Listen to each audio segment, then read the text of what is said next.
8 people went into the Sierra Nevada for a 3-day ski trip. They never made it home. On February 17th, 2026, an avalanche near Lake Tahoe killed 8 people and left one more, presumed dead. It is the deadliest avalanche on US soil in 45 years. The group of 15, 11 clients and 4 guides from Blackbird Mountain Guides, had been staying at the Frog Lake backcountry huts since Sunday.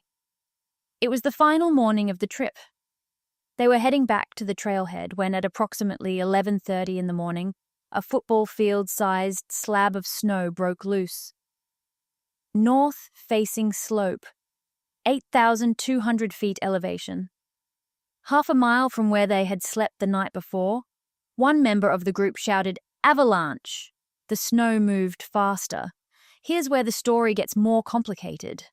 That morning, the Sierra Avalanche Center had issued a high danger warning for the region, the second highest level on their scale. Large avalanches were not just possible, they were expected. And that wasn't the first warning. An avalanche watch had been issued 2 days earlier, on Sunday, the same day the group set out. Nevada County Sheriff Shannon Moon confirmed that investigators are now working to understand why the trip continued despite those warnings. A criminal negligence investigation is underway. California's Division of Occupational Safety and Health has opened a separate probe into Blackbird Mountain Guides. 6 people survived. 1 guide and 5 clients stayed in contact with authorities using an emergency satellite messaging device, a tool that almost certainly saved their lives. In the desperate minutes after the slide, survivors dug through the snow, trying to reach their friends. They found 3 of them. None survived. Near whiteout conditions, grounded helicopters and forced rescue teams in on skis. When the weather finally broke, crews located the remaining victims. But ongoing avalanche danger prevented them from bringing the bodies down safely. 2 survivors were taken to the hospital with injuries. 6 of the 9 victims have been publicly identified by their families. Carrie Atkin, Liz Clabaugh, Danielle Keatley, Kate Morse, Caroline Sekar, Kate Vitt. 2 of them, Caroline and Liz, were sisters.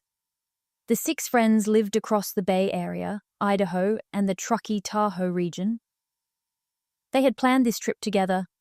One of the victims was the spouse of a Tahoe Nordic search and rescue team member, someone whose own colleagues were part of the effort to bring them home. The Tahoe National Forest has closed all lands in the Castle Peak area through March 15th as the investigation continues. This is a tragedy that will take time to fully understand and even longer to grieve. Our thoughts are with everyone who lost someone on that mountain. If you're following this story, subscribe and hit the bell. We'll keep you updated as new information comes in.